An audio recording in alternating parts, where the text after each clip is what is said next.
اللهم صل وسلم على سيدنا محمد وعلى آل سيدنا محمد في كل لمحة ونفس بعدد كل معلوم لك. رياض الصالحين باب تحريم الكبر. Hadis 612. Bismillahirrahmanirrahim. وعن عبد الله بن مسعود رضي الله عنه عن النبي صلى الله عليه وسلم قال: لا يدخل الجنة, tidak masuk surga, man orang kana yang ada fi qalbihi, di dalam hati orang tersebut, mithqalu dzarratin, seberat atom. Dzarrah itu partikel terkecil. Min kibrin, dari kesombongan. Faqala, maka mengatakan rajulun, seorang laki-laki, innar rajula, sesungguhnya seorang laki-laki, yuhibbu, dia mencintai, ayyakuna, adanya, thawbuhu, baju dia, hasanan, bagus, wa na'luhu, dan sendalnya, hasanan, bagus. Sebagaimana dengan orang yang suka bajunya bagus, ya Rasulullah, apakah itu termasuk sombong? Qala, maka baginda Nabi Muhammad sallallahu alaihi wasallam, beliau bersabda, Inna Allah, sesungguhnya Allah, jamilun, maha indah, yuhibbu, Allah mencintai, al-jamala, keindahan. Maksudnya orang pakai baju yang bagus itu tidak berarti dia ini orang yang sombong. Al-kibru, kesombongan itu, batrul haqqi, adalah menolak kebenaran, wa ghamtun nasi, dan meremehkan manusia.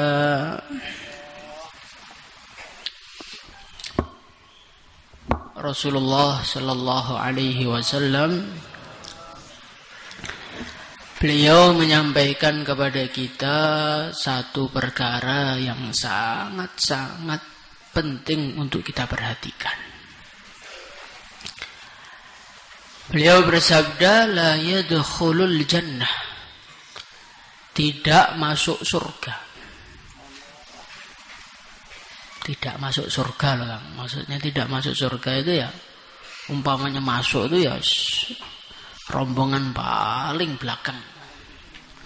Atau dia ini masuk surga setelah melewati perkara-perkara yang sangat-sangat memberatkan dia. La yadkhulul jannata, tidak masuk surga, man, orang, kana, yang ada, fi qalbihi, di hatinya, mithqalu dzarrah min kibrin, orang yang di dalam hatinya ada kesombongan. Kecil, saking kecilnya itu sampai seperti atom kecilnya. Seperti atom itu sudah cukup untuk menghalangi dia dari masuk surga. Coba kita renungi ini. Jadi kesombongan ini adalah perkara yang sangat-sangat membahayakan kehidupan seorang manusia di akhirat sana. Kenapa? Atau apa hikmahnya? Kesombongan sekecil itu kok sudah cukup untuk menghalangi orang dari surga, itu kenapa? Yang pertama kali, karena ketika seorang manusia di dalam dirinya ada kesombongan,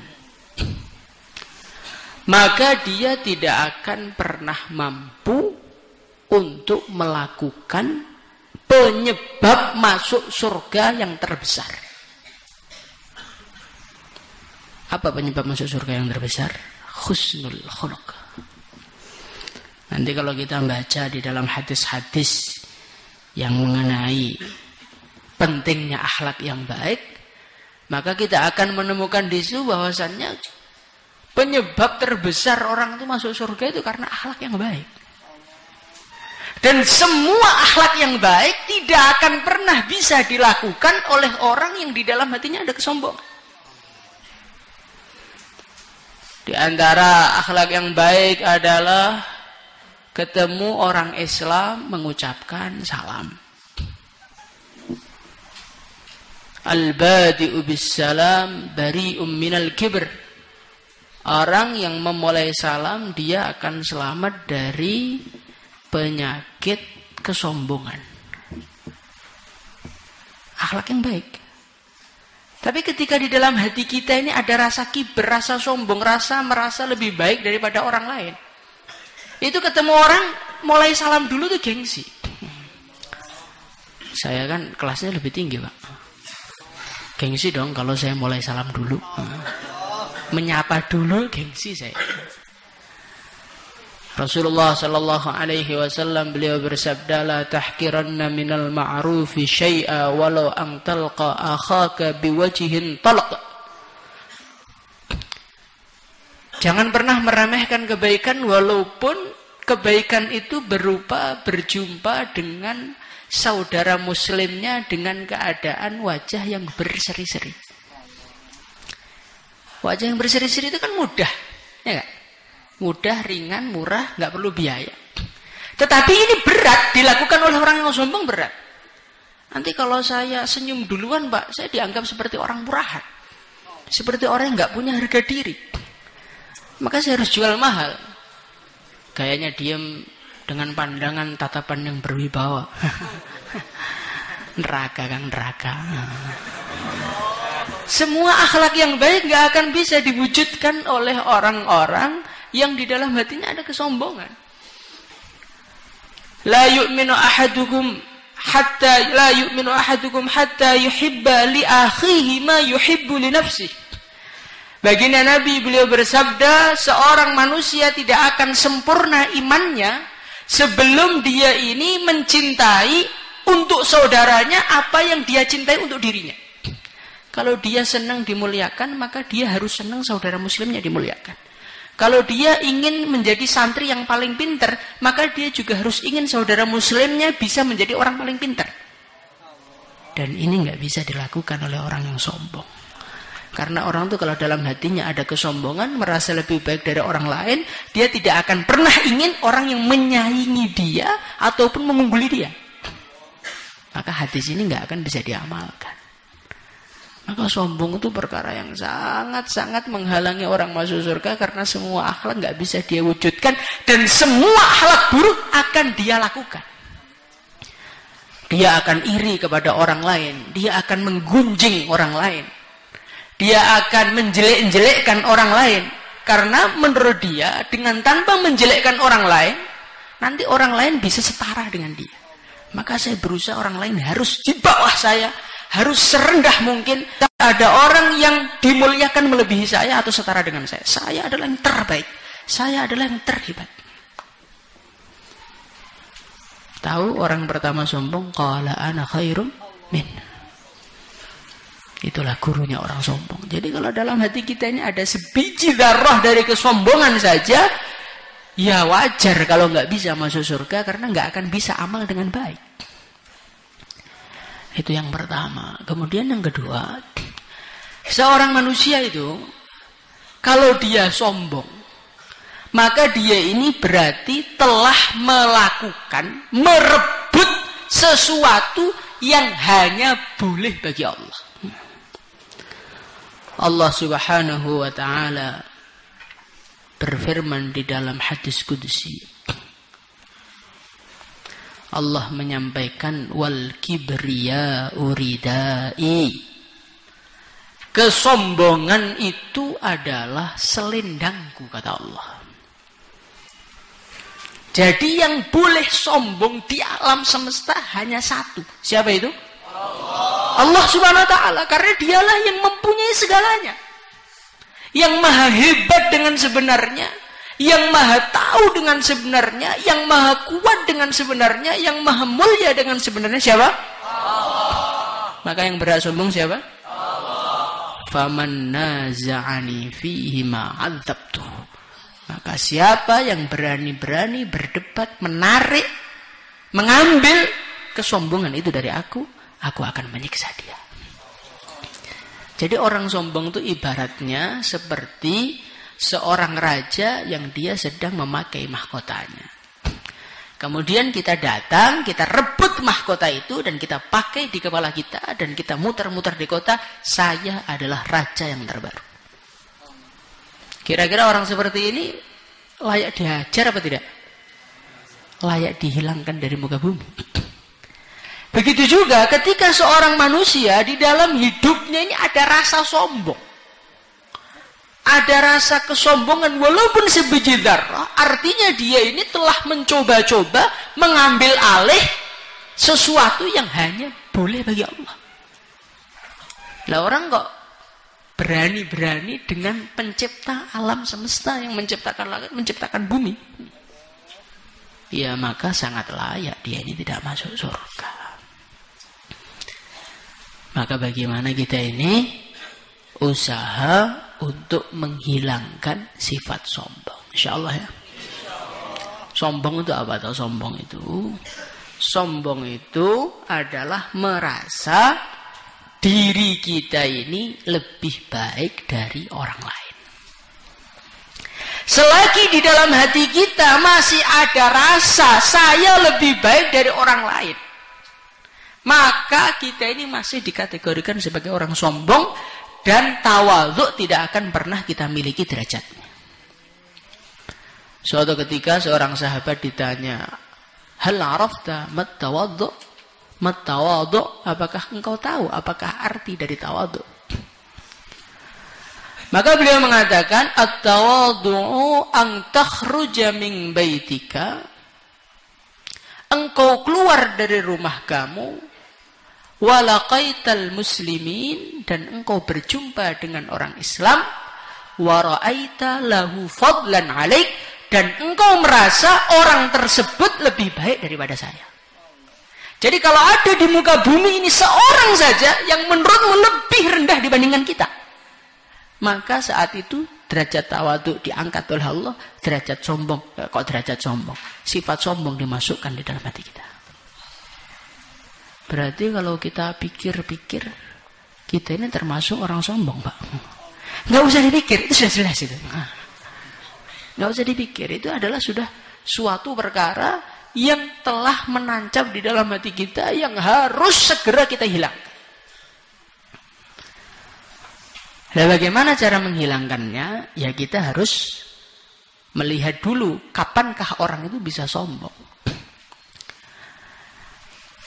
Al-Imam Al-Ghazali rahimahullah ta'ala beliau mengatakan di dalam kitab Ihya, orang sombong itu biasanya loh ya, dia itu karena memiliki salah satu dari 7 perkara. Orang itu bisa sombong biasanya yang pertama karena punya harta. Maka kita lihat orang yang bertindak semena-mena di dunia, berani marah, berani itu, kenapa? Karena dia merasa punya harta. Ketika orang itu merasa punya harta, dia merasa lebih tinggi dibandingkan orang lain. Ketika merasa lebih tinggi dibandingkan orang lain, jadilah dia orang sombong. Atau yang kedua, merasa banyak pengikutnya. Ini juga termasuk sumber kesombongan. Yang ketiga, kata Imam Ghazali, termasuk penyebab orang itu sombong adalah al-jamal, merasa lebih tampan dibandingkan orang lain, atau merasa lebih cantik dibandingkan orang lain. Wahada, Imam Ghazali mengatakan, yajri aktsaruha fin nisa. Merasa lebih cantik, merasa lebih tampan itu biasanya berlaku di kalangan para wanita. Ini kata Imam Ghazali, ya laki-laki juga banyak yang seperti itu. Maka kita lihat, orang itu kalau merasa ganteng, maka dia akan menjadi seorang manusia yang sombong. Lah sombong itu apa? Batrul haqqi wa ghamtun nas. Dia akan menolak kebaikan dari siapa saja. Dan yang nasihati kok mukanya jelek. Apa omongan kamu gak bermutu? Kamu tuh siapa? Nggak laku nikah aja loh. Dinasihati nggak bisa. Karena dia merasa saya lebih baik daripada dia dari segi ketampanannya, dari segi kecantikannya. Maka jarang di dunia ini kita cari orang cantik, pinter ngaji, akhlaknya bagus. Itu bisa dihitung dengan jari. Kenapa? Karena ketika orang itu sudah merasa cantik, Badrul Haq, semua kebaikan itu setolak semua. Akhirnya gurunya kalau nggak ganteng, nggak cantik, setolak kabeh. Nah, akhirnya ulah gak iso ngaji.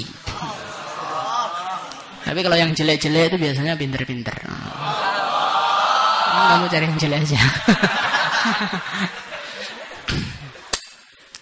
Kemudian di antaranya penyebab orang sombong itu apa? Di antaranya penyebab orang sombong itu ketika dia ini mempunyai nasab yang tinggi. Ana fulanun ibnu fulan, wa anta ibnu man. Saya ini loh, nasab saya ini, anaknya ini, bapak saya ini, seorang ini. Lah kamu tuh anaknya siapa? Berani ngomongi saya, berani teriak-teriak di depan saya, gak pangkatnya le. Itu, sombong itu ya seperti itu. Kemudian diantaranya lagi, penyebab orang itu sombong adalah ketika dia merasa amal dia lebih banyak dibandingkan amal orang lain. Nah, ini adalah sesuatu yang sangat-sangat bahaya. Jadi penyakit sombong ini adalah penyakit yang bisa mengenai siapa saja. Orang ganteng bisa, orang kaya bisa, orang punya nasab bisa, orang ahli ibadah pun bisa kena sifat namanya sifat sombong ini bisa.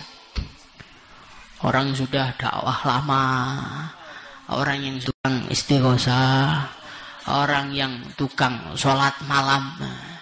Ini kadang-kadang di dalam hatinya ini ada rasa saya itu lebih baik dari orang lain. Kadang-kadang dia tidak sampai terus terang saya lebih baik dari orang lain, itu tidak. Al-Imam Al-Ghazali mengatakan ketika engkau melihat orang lain, kemudian engkau itu merasa orang lain itu lebih perlu diselamatkan dibandingkan kita. Istilahnya orang dakwah itu risau umat. Risau Pak, di kampung saya ini banyak orang-orang yang belum sholat. Orang yang jauh dari Allah SWT. Kalau saya sih nggak perlu dirisaukan, saya kan udah dekat. Nah, itu sombong itu. Nah, itu adalah sombong yang terbesar ya seperti itu. Maka Rasulullah SAW beliau bersabda, apabila ada seorang mengatakan halakan nas fa huwa ahlakuhum. Kalau ada orang ngomong manusia rusak kabeh, dialah yang paling rusak. Kenapa? Ketika orang itu memandang orang lain itu rusak, berarti dia merasa yang baik cuma saya. Nah, itulah penyakit. Penyakit itu mengenai siapa? Orang-orang yang amalnya banyak. Nah, kita hati-hati. Kadang-kadang kita ini jadi seorang santri, seorang ahli ibadah, seorang ahli dakwah. Ini tanpa terasa ini muncul rasa-rasa saya ini lebih mulia dibandingkan orang lain. Sehingga datang ke satu daerah, ikramnya kurang. Loh, kamu nggak tahu ya, saya ini termasuk orang lama dalam dakwah. Orang lama dalam dakwah itu harus hotel. Kalau cuma alas-alas seperti ini nggak ada itu namanya. Nggak ikram tuh. Nah, ini kesombongan ini. Kemudian yang tertinggi adalah penyebabnya orang itu sombong adalah ketika dia merasa lebih alim daripada orang lain. Nah, ini santri-santri yang calon ulama ini hati-hati nih. Karena ketika orang itu sudah merasa lebih alim daripada orang lain, saat itulah akan muncul keburukan-keburukan dari diri kita. Maka dikatakan afatul ilm al-khuyala. Di antara bahayanya ilmu itu adalah munculnya kesombongan di dalam hati kita. Maka harus berhati-hati betul. Ngaji bertahun-tahun, pulang-pulang lihat orang nggak sholat, kita langsung anggap sekalian neraka itu. Kalau dia nggak ngaji sama saya, jadi apa dia itu? Nah itu termasuk kesombongan yang membahayakan. Maka sampai ulama itu mengatakan orang ahli maksiat yang dia ini merasa dosa, merasa rendah, lebih baik daripada ahli ibadah, tetapi dia itu merasa lebih baik daripada orang lain. Maka di zaman Bani Israel ini ada seorang ahli maksiat. Dia ini datang ke salah satu Bani Israel yang sudah jadi ahli ibadah dan ulama. Saya pengen dekat sama orang soleh, biar hati saya bersih, biar dekat sama Allah. Lah orang soleh itu didatangi orang kotor tadi itu merasa jijik. Orang jelek kayak gini, nggak pernah sholat, nggak pernah ibadah, kok dekat-dekat saya, risih saya. Maka Allah mengatakan kepada malaikat, "Hei malaikatku, ampunilah orang yang ahli maksiat tadi dan masukkan ke neraka orang yang tukang ahli ibadah tadi." Jadi kadang-kadang orang-orang jelek itu dekat sama kita, husnudzon sama kita, ingin mendapatkan kebaikan dari kita, akhirnya Allah penuhi husnudzon mereka. Lah kita ini dekat sama mereka, merasa saya emang layak dihormati, saya emang layak ditanya ilmu, saya emang layak disowani, saya emang layak diciumi tangannya, saya emang layak diminta suuknya. Nah, saat itulah kita ini orang lain melakukan takarrub kepada Allah lewat kita, tetapi kita menjauh dari Allah gara-gara mereka. Maka sifat sombong itu harus kita bersihkan betul-betul, total 100% dari hati kita, insyaallah ya. Nah, bagaimana biar sifat sombong itu hilang? Yang pertama, pemahaman kita itu diluruskan dulu. Orang itu kan merasa sombong karena merasa punya ilmu.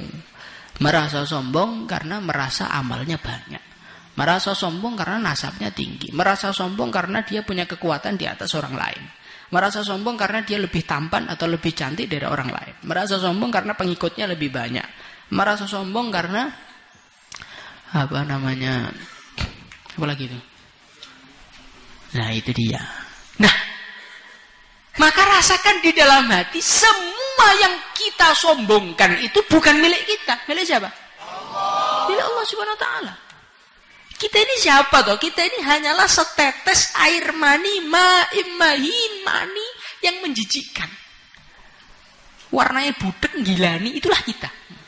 Yang katanya paling ganteng, yang katanya followernya paling banyak, yang katanya sekarang bunga desa, bunga pondok, bunga busuk lah, bunga apa. Kita itu siapa? Kita ini hanya setetes air mani. Dan semua yang kita banggakan itu adalah titipan dari Allah. La ta'lamuna syai'a. Allah mengatakan, engkau itu ketika lahir ke dunia la ta'lamuna syai'a. Olah-ulu gak jawab apa-apa. Siapa kita ini? Apa ada bayi lahir langsung ngaji Bukhari, ngaji? Kan gak ada. Kadang-kadang udah megang Bukhari aja gak bisa cara bacanya. Tapi sombongnya masih Masya Allah. Nah ini coba kita renung. Kecerdasan kita bukan dari kita. Ketampanan kita juga bukan dari kita. Kekuatan kita juga bukan dari kita. Semua itu titipan Allah. Yang mana Allah kuasa menghilangkan semua itu dalam waktu sedetik. Kurang 1 detik pun Allah kuasa. Kita membanggakan keilmuan kita. Allah masukkan gila. Hilang akal. Wes langsung edan sa'naliko. Kitabnya lupa semua. Naudzubillah Qur'annya lupa semua. Banyak kan seperti itu. Diceritakan di Yaman itu ada seorang santri. Dia ini saking pinternya itu sampai agak sombong sama gurunya. Sehingga suatu ketika dia ini nggak hadir ngaji. Maka ditanya gurunya, loh, fulan bin fulan mana? Kok nggak hadir ngaji? Anu Syekh, ngisi pengajian. Loh, kok nggak pamit? Oh, ilmunya ketinggalan di sini, kata gurunya. Pas di atas mimbar itu semua datanya, apalannya, materinya yang disiapkan hilang semua dan gak balik selama-lamanya. Coba. Jadi kalau Allah SWT ingin menghilangkan kepintaran kita, kepandaian kita dalam berbicara, Allah SWT kuasa dalam 1 detik hilang kabeh. Kita mengandalkan kekuatan kita. Allah SWT kuasa menghilangkan kekuatan kita, stroke mendadak, gak bisa gerak. Siapa yang bisa menolong? Kita membanggakan ketampanan kita. Oke, silakan Anda membanggakan ketampanan Anda, kecantikan Anda. Naik motor, jatuh, mukanya nggosrot aspal. Bilang kabeh, gak payu rapi kan. Jadi semua yang kita banggakan ini tuh milik Allah, bukan milik kita. Kalau milik kita, kapan kita belinya? Kapan kita mengusahakannya? Apakah ketampanan kita itu kita usahakan? Apakah kita bisa minta, ya Allah saya mau lahir ke dunia ini bikin motif mukanya yang ganteng? Enggak bisa. Semua itu anugerah mahdiar. Semua pemberian dari Allah. Maka yang layak sombong hanya Allah. Yang layak sombong hanya Allah. Selain Allah itu enggak punya apa-apa. Kemudian yang kedua, obatnya orang sombong itu apa? Lakukanlah semua perkara yang bertentangan dengan kesombongan. Yaitu dengan apa? Dengan hikmat. Karena Rasulullah sallallahu alaihi wasallam fi mihnati ahli. Nabi itu kalau di rumah fi mihnati ahli, ay fi khidmati ahli. Beliau itu di antara kesibukan beliau itu bantu kesibukan istrinya. Piringnya masih kotor, bantu nyuci. Bajunya masih kotor, bantu nyuci. Nah ini kadang-kadang orang tuh kalau sudah pinter ngaji, sudah pinter bayan, ini perkara-perkara yang urusannya wong wedok, wong lanang gengsi lah ini. Ini obatnya sombong ya ini kan. Nyuci baju sendiri, piring sendiri. Bagaimana insyaallah ya? Kadang-kadang kita ini baru daurah aja ke kamar mandi bawa gayung udah malu. Nyuruh santri, coba ikuti saya di belakang bawa. Kalau kita ini pengen hilang sombongnya itu, para amir-amir komplek itu, para ustadz itu, lengsernya anak-anak itu kita ambilin, kita cuci. Hina pak saya nak. Hina di hadapan makhluk, mulia di hadapan Allah. Karena kalau kita tidak pernah melakukan perkara-perkara yang bertentangan dengan sifat sombong kita, nanti sombong itu semakin hari semakin besar, semakin besar, semakin besar, akhirnya puncaknya ana rabbukumul a'la. Kita jadi Fir'aun masa kini. Nah, khidmat itulah kenapa toh santri-santri Al-Fatah khususnya itu yang banyak jadi kiai-kiai di cabang itu malah anak-anak khidmatan. Padahal khidmatan kan terkenal nggak mau ngaji kan di sini kan. Nah, karena mereka itu tawadhu kan. Saya tak bagian nyuci lengser aja. Nah, saya tak bagian khidmat aja. Ternyata barokahnya malah Allah berikan sama mereka. Yang pinter-pinter itu nggak pernah khidmat, akhirnya malah gak guna ilmunya. Nah, maka bagaimana santri biasakan khidmat, insyaallah ya. Kalau belum bisa khidmat minimal jangan merepotkan orang lain. Buang sampah sembarangan, baju tidak dilipat, alas tidak dilipat itu kita itu menjadikan orang lain untuk khidmat kepada kita. Nah ini malah perkara yang sangat membahayakan. Atau perkara-perkara yang membuat kita hina ini kita kerjakan semua. Nyapu, nyuci lengser, nyuci piring, nyuci baju. Nanti insya Allah hati kita ini akan hilang kotorannya. Dan ketika hilang kotorannya mudah makrifat kepada Allah. Salatullah